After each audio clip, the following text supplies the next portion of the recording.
Hello everyone and welcome along to the Liverpool Echo's Blood Red channel with me, Patrick Smith, the best place to be for all of the latest news during the international break as the Liverpool players set off for national team duty. We'll bring you updates throughout the next 2 weeks with how each player has got on with their country, but first here's a preview of who is playing who, where and when, as multiple LSE stars will face each other during this October break. Kicking things off, we have Trent Alexander-Arnold, who's been called up by Gareth Southgate as the only Liverpool representative in the England squad after missing September's fixtures through injury.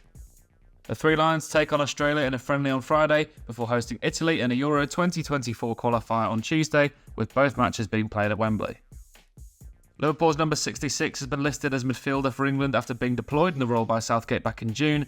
Meanwhile, former Reds captain Jordan Henderson has been retained again, somewhat surprisingly after his move to Saudi Arabia. Curtis Jones performed exceptionally for England at under-21 level, winning the Euros last summer, and in most Liverpool fans' opinion, he is worthy of being in contention for the senior side. But unfortunately, there was no call-up, and now he is too old for the youth side and therefore will be one of a number of Reds afforded a break. Gerald Kwanzaa has been called up by England under-21s for the first time and joins Harvey Elliott in the squad for the forthcoming fixtures. The 20-year-old centre-back has been recognised for his impressive form with the first team and has certainly earned his spot with the Young Lions for their under-21 European Championship qualifiers against Serbia and Ukraine. And finally, for England, left-back Luke Chambers has been picked for the under-20s, who face Romania and Portugal. Andy Robertson will captain Scotland as they hope to seal Euro 2024 qualification this week after a hugely impressive international campaign. Standing in their way, however, is a very tricky trip to Spain on Thursday, but if they beat the Spanish, or if Norway fail to win their match away in Cyprus, Robertson's Scotland will qualify. Following their friendly in Seville on Thursday, the Scots then head north to take on France in a friendly in the poetically rhyming Lille on Tuesday evening.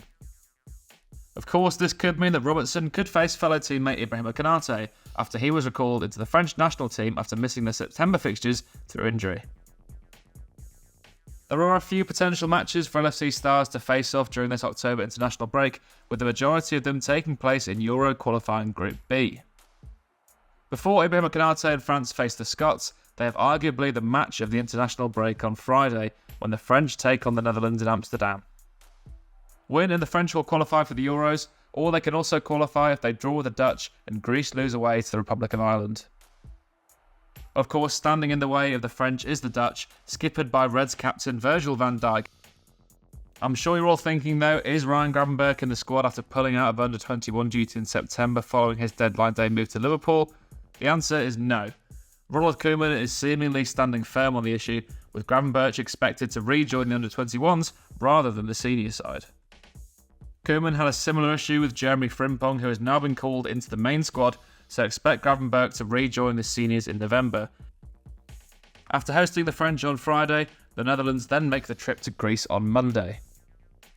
I won't go through all the permutations of how the Dutch qualify, but they currently sit in a promising position behind France, with it very unlikely that Greece or the Republic of Ireland will leapfrog them into a second place qualifying position unless the Greeks beat them on Monday the 16th.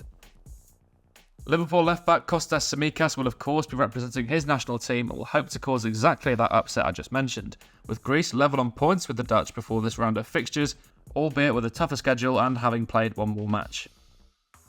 That said, Tsimikas and Greece will be hoping to pull off a couple of shock results in Dublin against Ireland on Friday, and then in Athens on Monday against Virgil van Dijk, Cody Gakpo and the Netherlands. Running off this group of huge Liverpool interest, we of course would have normally mentioned Keith Kelleher and the Republic of Ireland, who are facing elimination from qualification already, but the Liverpool shot stopper picked up that injury last week that will rule him out of international action until the new year. Up next we have Dominik Szoboszlai captaining Hungary, who sit top of Group G, will be hoping to take a huge stride towards Euros qualification, although they cannot ensure it in October. Liverpool's new midfield starman has been setting the Premier League alight and is already a firm fan favourite at Anfield, but the feeling back in his native Hungary is that people are expecting more of him, and they feel that he can bring so much more quality and impact to Liverpool's midfield. Shocking, I know. Szoboszlai and Hungary face second-placed Serbia on Saturday in Budapest, before making the trip to the Baltics to face bottom of the group Lithuania on Tuesday. Diogo Jota and Portugal can seal a spot in next year's Euros on Friday if they can beat Slovakia at home or if they draw and Luxembourg lose away to Iceland. The Portuguese have won every match, scoring 24 times and not conceding a single goal across 6 fixtures, and will be hoping to maintain that unbelievable record when hosting Slovakia on Friday and travelling to Bosnia on Monday. So that's all the action taking place in Europe, but let's move over to South America with Liverpool and their considerable South American contingent who will all be involved in World Cup qualifiers for the 2026 edition in the USA, Canada and Mexico. All of these fixtures typically take place very late at night or in the early hours of the morning, whichever way you want to look at it, so let's see who's taking on who. During the last round of fixtures, Brazil interim boss Fernando Diniz opted for Ederson over Alisson Becker as they thumped Bolivia 5-1 at home and struggled to a last gasp 1-0 away win in Peru. Alisson has been the Brazil number 1 for a couple of years, and it may well be that Diniz wanted to allow Ederson a run out in some seemingly easy fixtures, but the man who also coaches Brazilian club Fluminense is a keen admirer of playing out from the back, so Alisson Becker may be set for another week on the sidelines.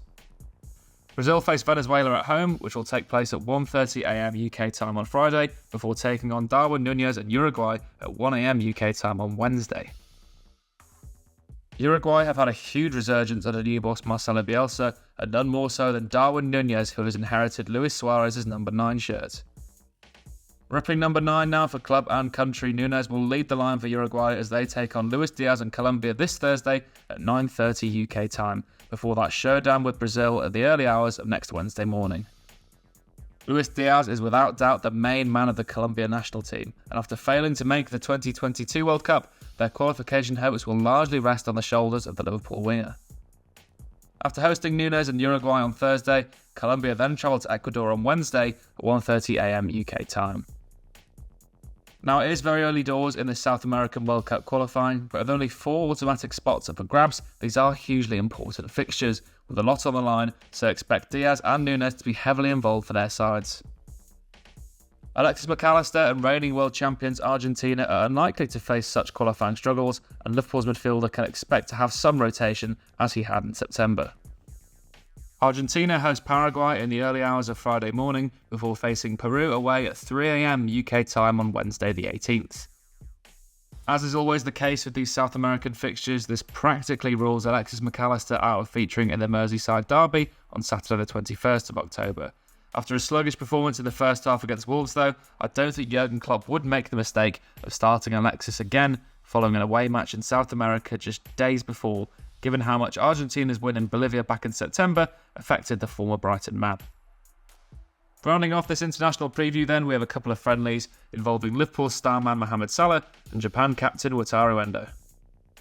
During the last international break, Endo captained Japan in 2 friendlies that took place in Europe, with the short distance travelled not being the only positive, as the Samurai Blues dismantled Euro 2024 host Germany 4-1 in their own backyard and beat Turkey 4-2 in Belgium.